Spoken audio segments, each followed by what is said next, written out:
In this video, we look at service portals, their components, and the difference between service portals and the Content Management System, or CMS.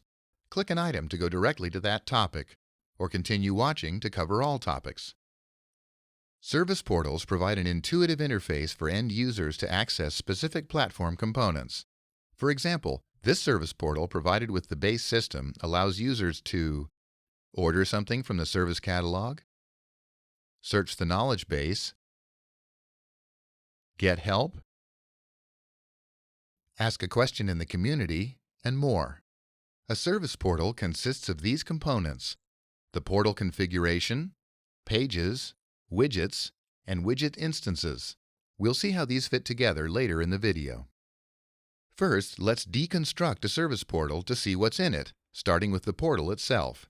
The system stores portal configurations in the SP Portal table, accessible from the Portals list. Here we can see all of a portal's properties. But how can we see what's in this portal?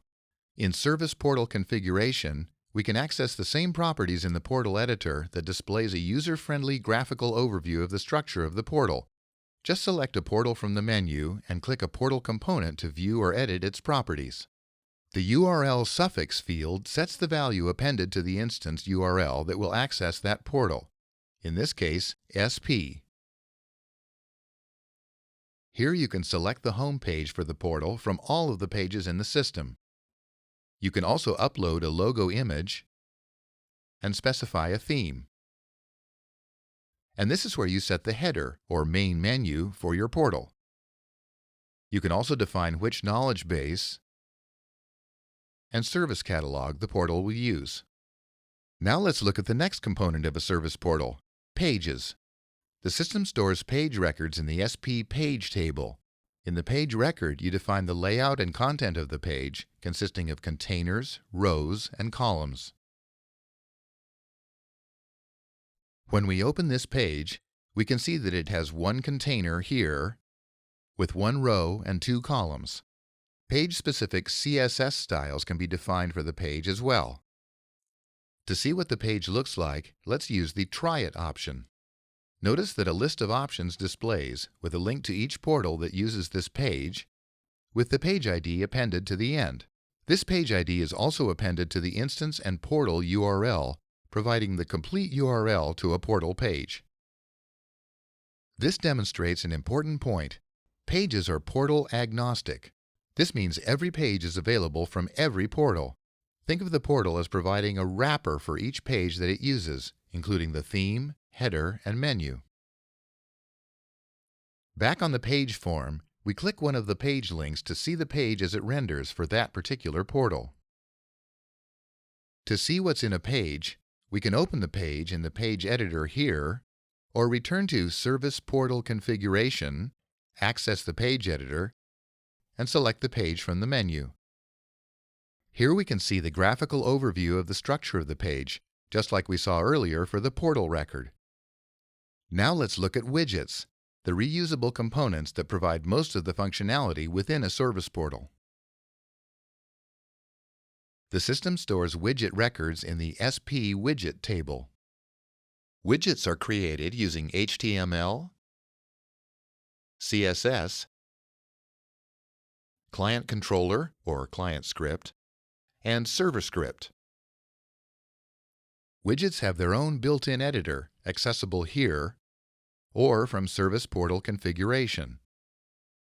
The widget editor allows you to develop widgets in ServiceNow using the AngularJS framework, which includes an HTML template, model, and controller. Now let's look at widget instances. Adding a widget to a page creates a new widget instance. Widget instances map widgets to a location or a column on the page. They also store configuration options that allow you to configure the behavior of an individual instance of that widget.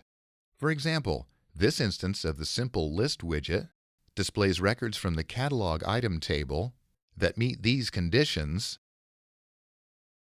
and the display field is Name.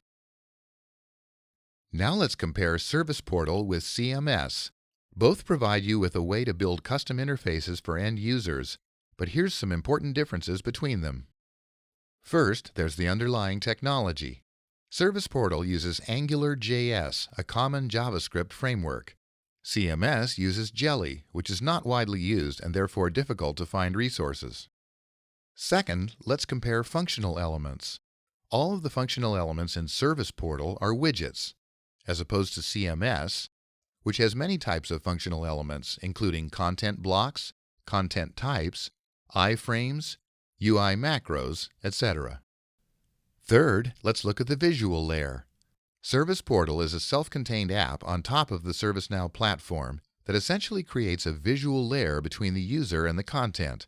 The visual layer allows for better control of the styling and responsive design. CMS, on the other hand, uses iframes, which is limited in terms of styling and susceptible to upgrade issues. And lastly, Service Portal is designed to provide the same user experience across all devices, including mobile phones, tablets, laptops, and desktops. For more information, please consult our product documentation, knowledge base, or podcast, or ask a question in the ServiceNow community.